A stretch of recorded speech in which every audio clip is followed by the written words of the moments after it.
Hey everyone, and welcome to today's webinar on what's new in Zen Planner. We're going to be taking a look at some of the new features and enhancements that we've released, going back to about June of 2018. So we're stepping back a little bit to look at things you may have missed. We usually send out emails or put up banners in Studio for these enhancements, but I want to make sure that everyone is on the same page, about all of the features that we've released. And it's something you may need and may not be using yet because you didn't know it was available. So we're going to cover about 8 things and then kind of speak a little bit to the future of what we're going to be releasing. So stay tuned for that at the end. Keep in mind, if you have feature requests or things that you'd like to see in Zen Planner that either aren't mentioned or don't exist currently, the best way to give that feedback is actually in Studio in the top right. You're going to select the feedback option, and it's going to be the best way to give that information to our developers. They're able to sort to see who needs what and why. And again, with those, you want to make sure that you're saying what you would like in Zen Planner as well as the reason. So just kind of like, how is that going to help you, so that we can get a good gauge of who needs what. Otherwise, if you need to step out of the webinar at any point or miss a portion or what have you, this will be sent out in a recording via email by the end of the day, so look out for that and you can catch up on whatever you need to catch up on. You also have the ability to send in questions. I have Mike Regals here with me from onboarding, and he'll be answering questions in the chat functionality of GoToWebinar, so definitely feel free to ask questions and get those answered. So we're going to start. I'm going to start sharing my screen here. And we will start with our first feature from June of 2018.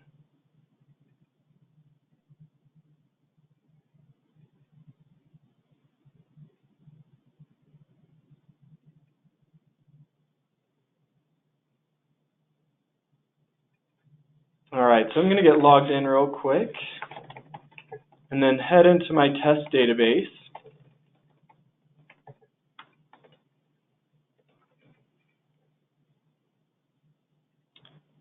And this first feature is inactive discounts. So hiding inactive discounts.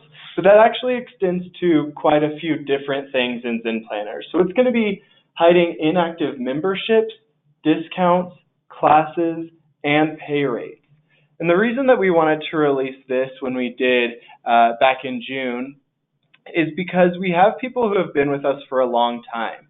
We have people who have been in Zen Planner utilizing memberships and classes and whatnot for years at this point.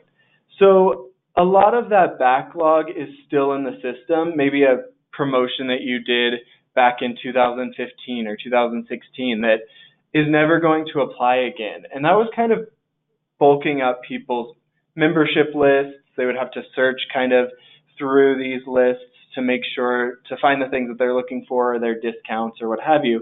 And we wanted to make sure that they could hide those and not see them every single time they looked for a membership or added a membership or what have you. So where we're going to see that is under setup.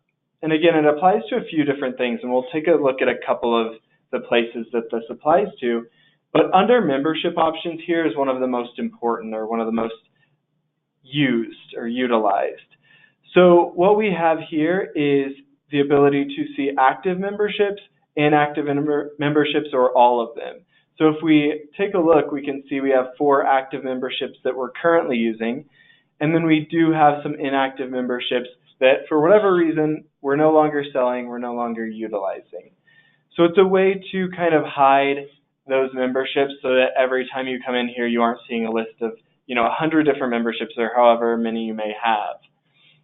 When we click into this membership, we're going to scroll to the bottom, and this is where we're going to see whether or not it's active. So if you do have memberships or discounts or what have you that you're not using any longer, this is where you're going to be turning them off to make sure that you're not seeing them every time you add a person and give them a membership or pull up your membership options list.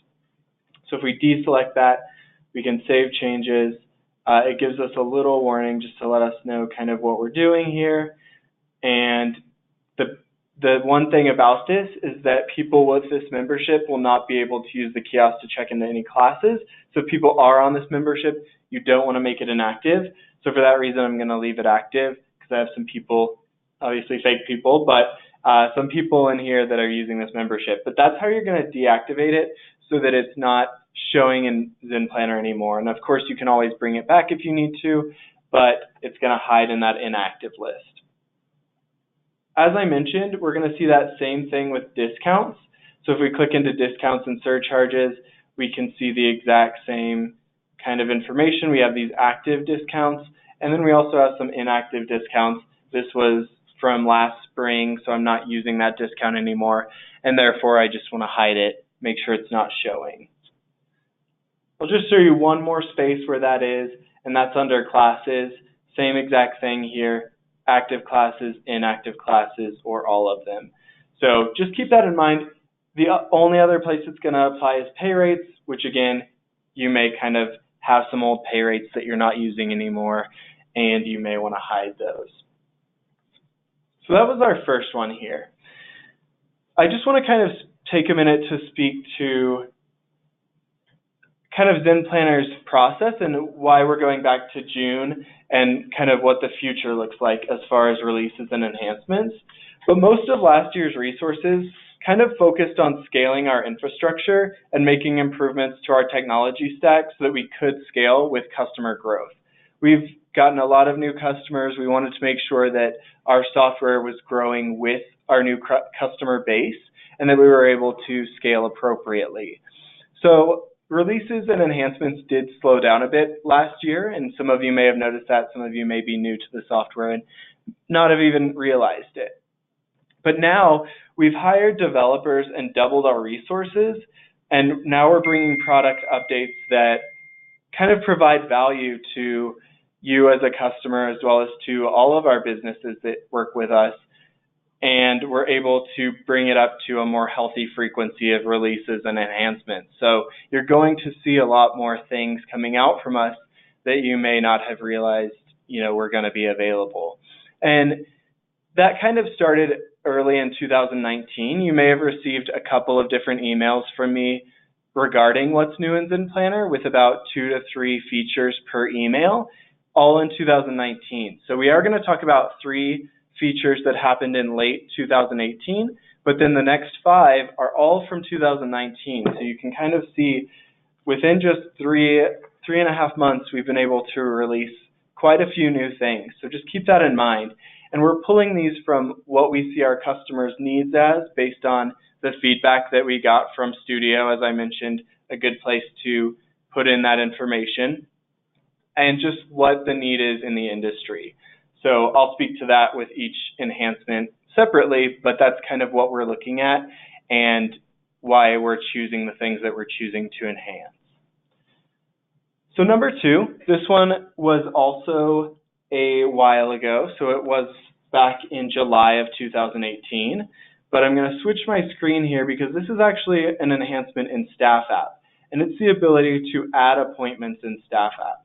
And that's huge because we have so many people using our Staff App functionality who are unable to create appointments. They would have to go into Studio, and we wanted to make sure that their needs were met.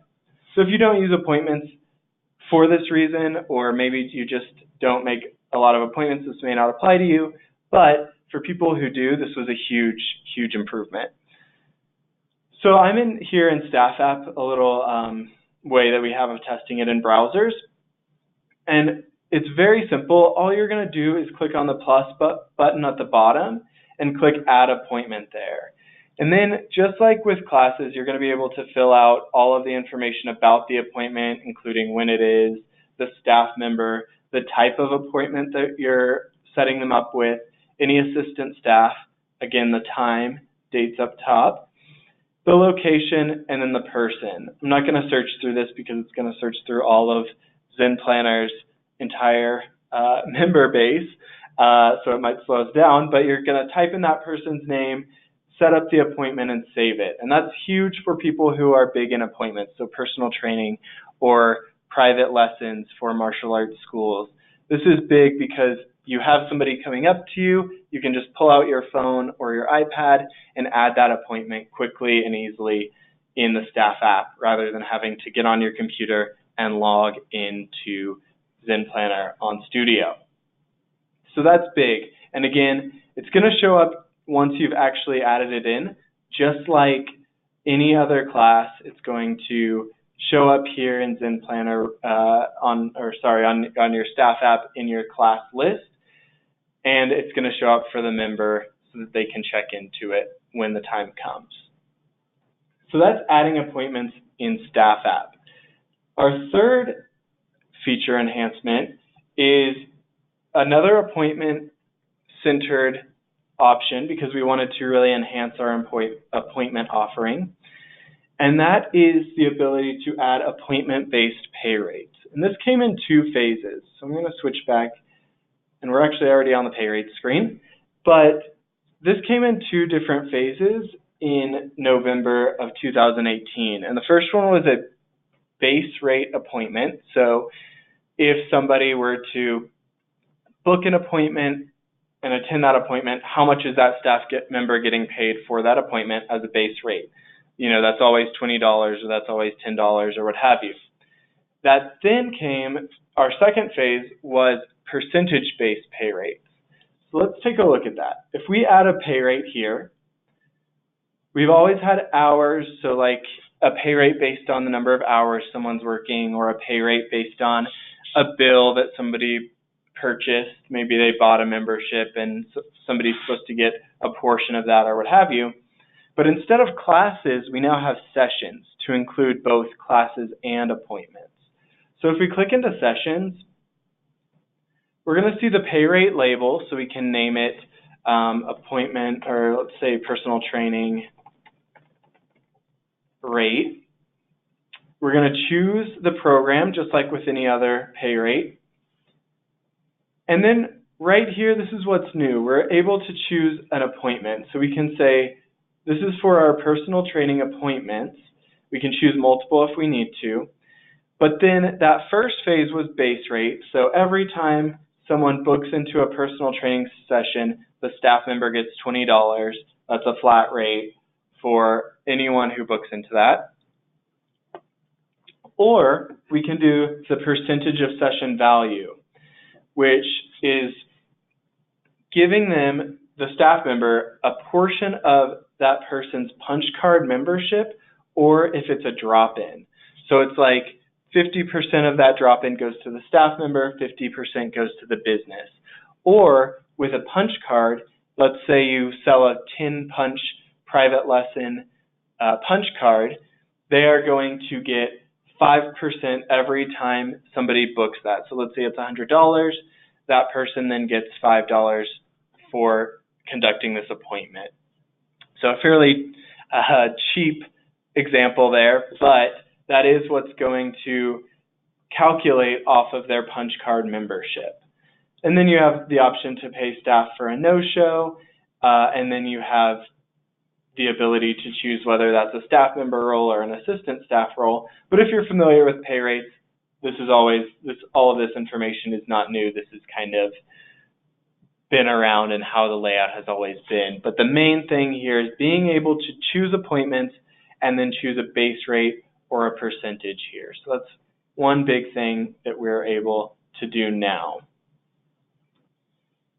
Next up, we're starting into 2019 here. So this is something that has changed since then, and it is member and staff password enhancements. So this one's a little difficult to show because we are logged in right now. Let me log out really quickly and go through the process of changing my password here. Because basically what this is making it easier for members and staff to update their password. So let's say I forgot my password or I need to reset it because it's expired or what have you. I'm able to get an email that lets me know the code that I need to enter here. So I can go ahead and enter that in. and then I can change my password. And this is what we're seeing that's new. This used to just say, new password, confirm password. And there were these rules that weren't really easily articulated to either a member or a staff member. But now we can see the actual, what do we need here? We need at least one lowercase number, uppercase letter, so forth. And we can enter our new password. And as we enter it, we're seeing these things checked off. So it is a really great way to see that and have it show up easily, especially for members. Now, staff password requirements are a little more strict because of security reasons. We want to make sure nobody's able to get into your account based on your password, and that's vital that it's, first of all, reset fairly often, but also that it's pretty strong. So there are a few requirements here, but that's based on your security. So once I enter in the second one, let me try another one. I think I used the same one I already had. So once I enter these here, I'm now able to log in with that new password. But that's just kind of making it easier for your members. You know, maybe you heard from your members that it's hard to log in or their password resets too often or what have you. And now it's not only easier to create a new password and log in, it's also they're having to reset their password much less often, and they're able to log in easier with the same password. So that was one thing we wanted to do to make the member experience easier for all of your members, because we heard from you that feedback from your members. We've also revamped the member and staff password emails, so those look a little different now, a little easier to follow as far as getting that code and being able to reset your password. So that's something that, you know, comes up just every once in a while, but we wanted to make sure that process was as easy as possible.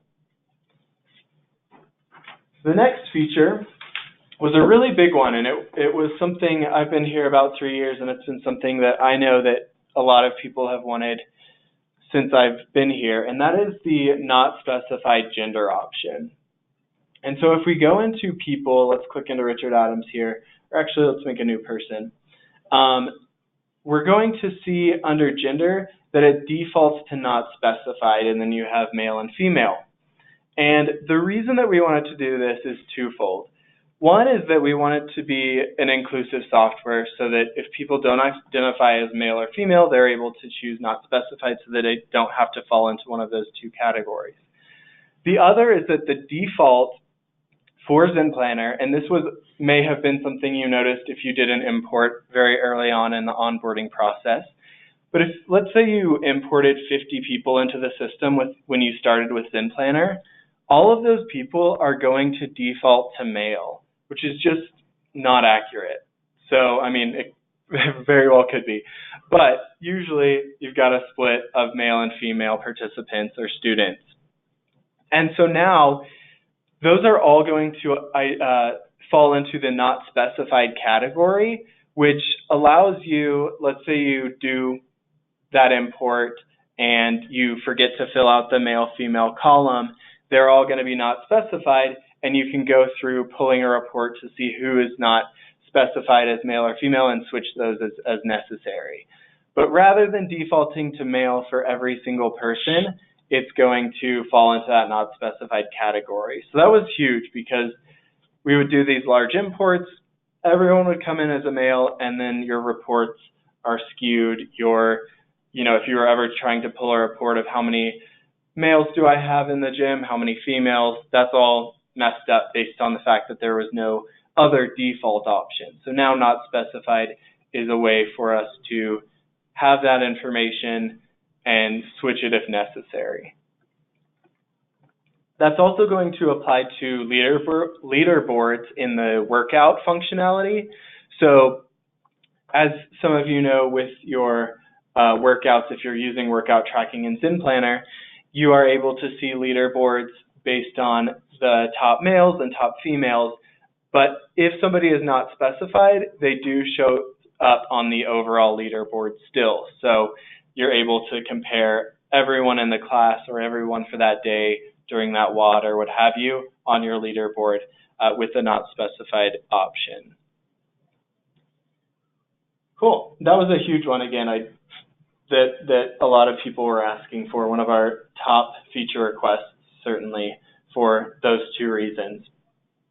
The next one is a little more specific, a little more narrowed down, not as widely used, but it is the upgrade prorate option.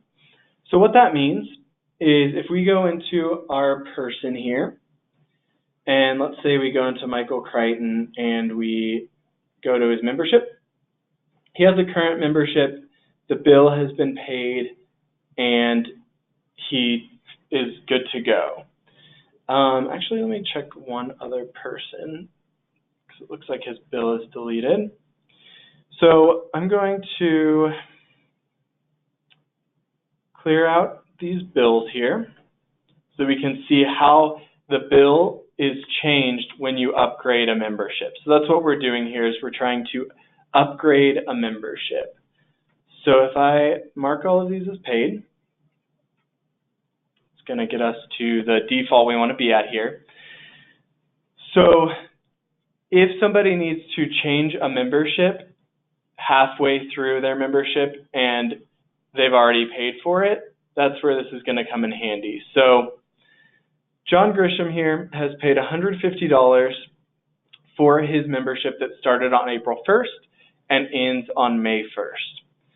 So he's already paid $150. Halfway through the month, or I guess it's the 24th now, he wants to switch, and he wants to have both unlimited CrossFit and boot camp, which is a more expensive membership option, or maybe he wants to go down to 4 times a month or something. Something is changing here. We use the term upgrade, but this can also include a downgrade, you know, if they're switching from an unlimited to a 4 times a month or a punch card or what have you. So if we upgrade his membership, what it's going to automatically do for us now is allocate any balance that he has. Since he's already paid $150, it's letting us know that John has 7 days left on this 30-day membership, and we want to allocate the remaining balance, so $35 of his $150 bill, based on how many days are in the month, how much was paid, will be applied to his new membership. So let's actually switch him to a CrossFit group monthly unlimited rather than a punch card. But we're going to switch from the monthly unlimited CrossFit to CrossFit group monthly unlimited, very similar here in this test database. But what we're seeing is this $35 is now being moved to another membership, so that when his bill comes due on May 1st, he doesn't have to pay as much, or today if we want him to do that. So if we save changes, you'll see that the prorated amount of $35 has been allocated to the upgraded membership bills. So if we go into his membership and view his membership history, we can see, or actually let's take a look at the bills, that's going to make a little more sense, that he has a bill due today because this is not a prorated membership. So he's immediately starting his monthly membership. His bill due date has changed to the 24th, again, because it's not prorated. And he has an unpaid amount of $108.25 because that $35 has already been applied to this bill that we've just created. So what it's doing is creating a new membership that we're moving him into, adding a bill for the normal price of that membership, and then taking that prorated amount, which happens to be $35 in this case, and applying it to that membership. Now, if the prorated amount is actually more than the membership that you're being moved into, let's say they move from a $150 membership to a $100 membership 3 days into that first membership, and we then need to move like $135, it pays for that entire $100 membership, and then that $35 gets allocated to his account balance here. So he would have a $35 account balance, that you could then apply to the next month of membership after that. So it's going to automatically apply it to the next membership, and if there's any left over, it's going to apply to that account balance. So that's one really cool way of now being able to upgrade without doing a lot of that mental math or getting out a calculator and trying to figure out, they've paid for this much, they have used this many days of their membership. It's doing that math for you. So it's a really great way to upgrade someone or downgrade someone without having to go through all of that math. So I know that one mentally with the math and everything is a little confusing, but if you already are used to upgrading memberships and the hassle of the math behind that, you're going to see the value in this as soon as you upgrade your next membership, because it's going to apply immediately for you. Cool. Number 7 is another huge one that, again, since I started here, was a huge thing. I started an onboarding, so pointing this out to new clients was always kind of a pain point, I would say. But what you can do, this is the class or event or now appointment color picker, which is huge because, as some of you may know, adding a class was limited to, I think there was 12, 13 different colors you could choose from that weren't all the prettiest of colors. But now when you add in classes, or if you want to go back and edit your classes now that you know this exists, totally go for it.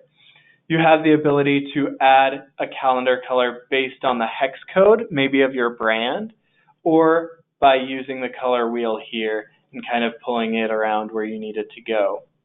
But this is huge because with those embeds, let's say you put Zen Planner's embed into your website for the calendar, where you have a calendar page on there, and those colors most likely didn't match your brand, and they may have looked a little funky unless you just set it to black and white or something very neutral. But this is a way that you can make sure your color scheme on your calendar embed is much more associated with your website and brand. So that's huge as far as making sure that your embeds look good and that your embeds don't look like they were just placed into your website randomly. They're going to really incorporate into your color scheme. So that, again, applies to classes. That was released, I believe, about a month ago, roughly. And then it also applies to events. So if you have a lot of events in your database, that's another place for you to change those colors as necessary. But it now, as of yesterday, applies to appointments as well. So when you add an appointment type, you have the ability to change those colors. So that's huge. That's something we heard so much feedback on. You wanted the customization of whatever color you want rather than these 12 specified colors.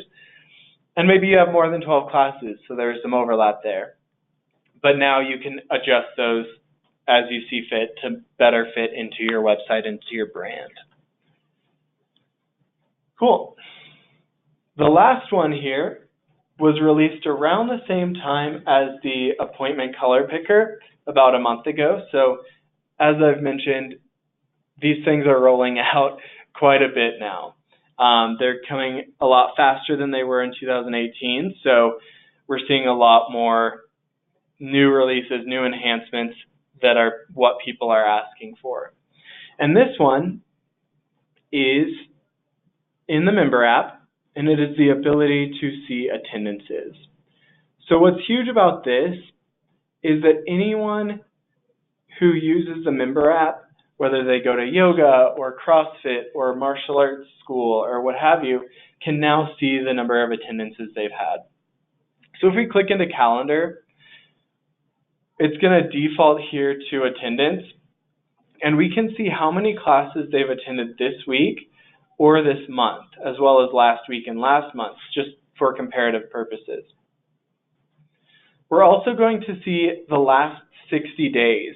And the cool thing about the last 60 days is that it is going to show the actual name of the class that they went to and the time. So you can say, you know, I went to that morning class. I don't remember exactly what kind of class it was. Let me look in my app and see exactly what class that was because I really enjoyed it and I want to go again. And that goes back 2 months. So, you know, as far as short-term memory, it's possible that you don't remember exactly what class you went to 45 days ago, and you can kind of see that information in here now. The other thing that this is going to do is for martial arts schools. It's going to show attendance toward a belt rank. So you may have a number of things that lead up to an actual promotion and belt, like skills, attendance, or days, like just time that they've been at the school. But this is going to show how many attendances they need to get to their next belt, as well as how many they've actually had in that time frame since their last belt. So it is great for martial arts schools for that purpose, but it also is just a general way of looking, whether, again, CrossFit, yoga, what have you, it's going to show how many attendances you've had as well as what the classes you've gone to are. So that's pretty big. As far as punch cards, I had a question about this when I sent that email out, but as far as punch cards go, it doesn't show how many punches you have left on your membership here, but when you go into your account and view your profile, I don't have a membership here, but it's going to say on your membership exactly how many punches you have left on your punch card. So that there is a place for you to see that. It's just not the same as attendance, and it's actually always been in the member app under memberships here. So this has been another huge one as far as what are our actual businesses wanting, as well as what are their members wanting. And one of those things is to see their attendances.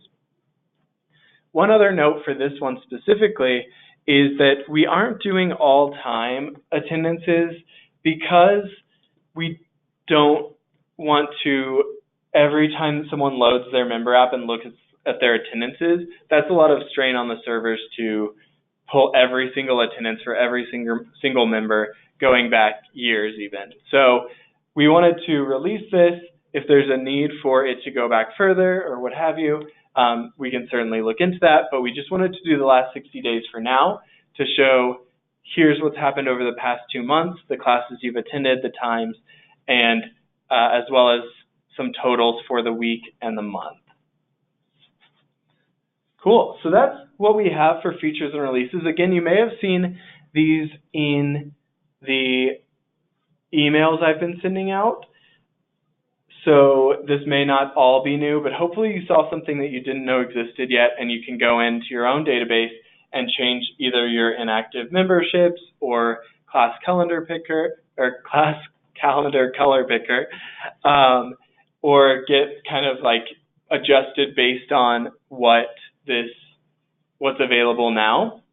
But for right now, before we get into the future, I have a couple of things to talk about regarding new features that have not come out yet.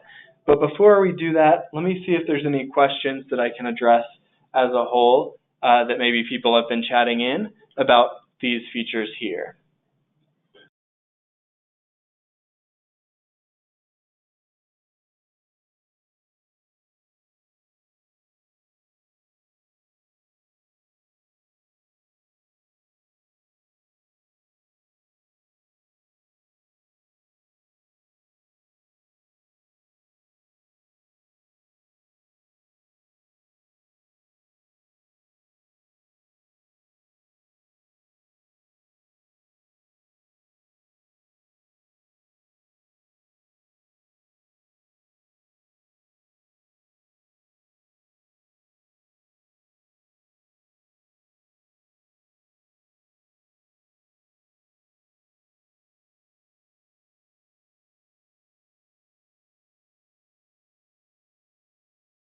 Cool. So one question I had, or Mike got, was about the attendance portion right here, actually, if they reserve a class or if they attend it. So this does mean that they actually have to check into a class in order for that attendance to show up here. So if they reserve it and miss it, at no point will it show up here in their member app summary, because it is based on actual check-ins and classes that they've actually attended. Another thing that I saw that was interesting, it doesn't have to do with the attendance here, but it is a question about tracking how many attendances people have had, and that is all automation based.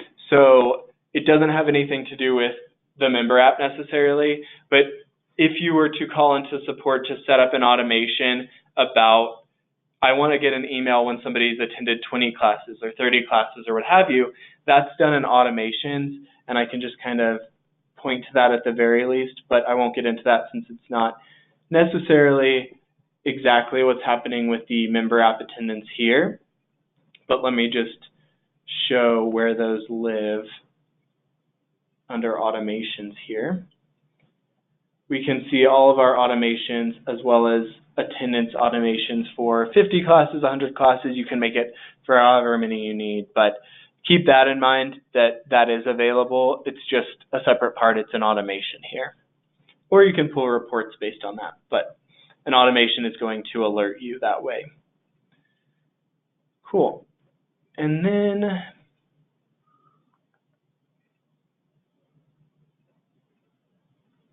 think that's all we had. Oh, I did see a question about a recap of all 8 features. Absolutely. All you need to do, I'm going to be sending this out in my follow-up email, but that is our new features and releases page. So this is updated every time there's a new feature or release. And what we're seeing here is appointment-based pay rates, add appointments in staff app, member password enhancements. So all of this is available under our features and releases. So if you search Zen Planner features and releases, you're going to get this page. I'll also send it out as a link in the follow-up email.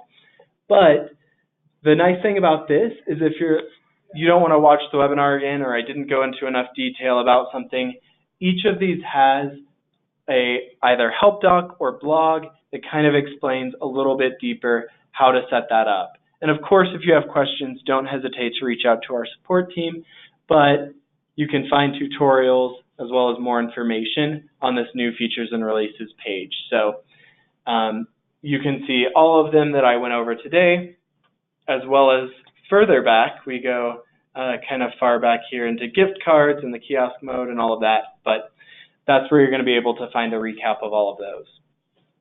Now, what I can kind of talk about as far as new stuff that's coming out is, first of all, within the next few weeks, we're going to see another huge release, or rather enhancement in this case, about membership documents.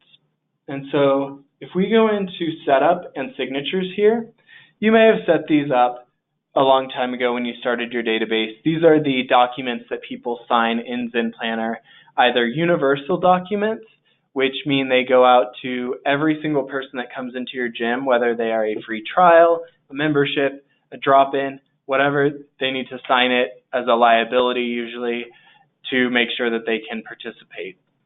And then we have membership documents, and these apply to all memberships currently. So even if they sign up for a free week trial, if you have a membership document active, they need to sign that. The membership document looks the exact same if they're doing a year contract. So that kind of led to some, people who are doing free trials signing this agreement, and you kind of have to say, oh, ignore that, that's not for you really. But since it's a membership, they have to sign it in Zen Planner. And so what is coming out is unique signature documents, unique membership signature documents. So what that's going to look like, I don't have any sort of mock-up of that or anything, but basically you're going to be able to add a signature document that applies to one specific membership. And this is huge because people have been asking about this for a while, but it's going to say, this membership document goes to people who sign up for my 12-month contract. This document goes to people who sign up for my free trial. This one goes to people who sign up for a month-to-month membership. So everyone has different terms and they can sign it. Rather than finding their portion of the document and agreeing to those terms, you're able to create different documents based on the membership that's actually available. So keep that in mind, because that'll be, of course, you'll be receiving communication about that via email when that's actually released, but that is upcoming and an exciting thing to look forward to because it is such a huge thing. One other thing, it's not as specific, but it is, we're working on, within the next few months, enhancements to family management in Member App and curriculum sharing for rank-based programming. So that's as far as like if you have a family member in the system that you go to the gym with, or you have kids that go to the gym as well, we're looking into enhancements into the Member App functionality of that family management. So that's really exciting. It's something that people have definitely wanted for a while, but it's going to make that process easier. Again, not sure exactly what that looks like right now, but within the next few months, we're going to see a lot of enhancements to that process and making sure that it's easier for families to manage each of their people, their memberships, and all of that in the Member App. So definitely look forward to that. And as you may have noticed, you've gotten 2 emails regarding what's new in Zen Planner in 2019 alone, with about 2 to 3 features per email. So be on the lookout for those, because those are kind of what we're looking to continue doing as far as frequency and being able to send out these communications on enhancements as frequently as we are now. So definitely look forward to that. Again, if you have release or you have kind of some things that you want to see in Zen Planner, the best way to do that is in the feedback widget. I believe I have it right here. Yeah, tools and feedback.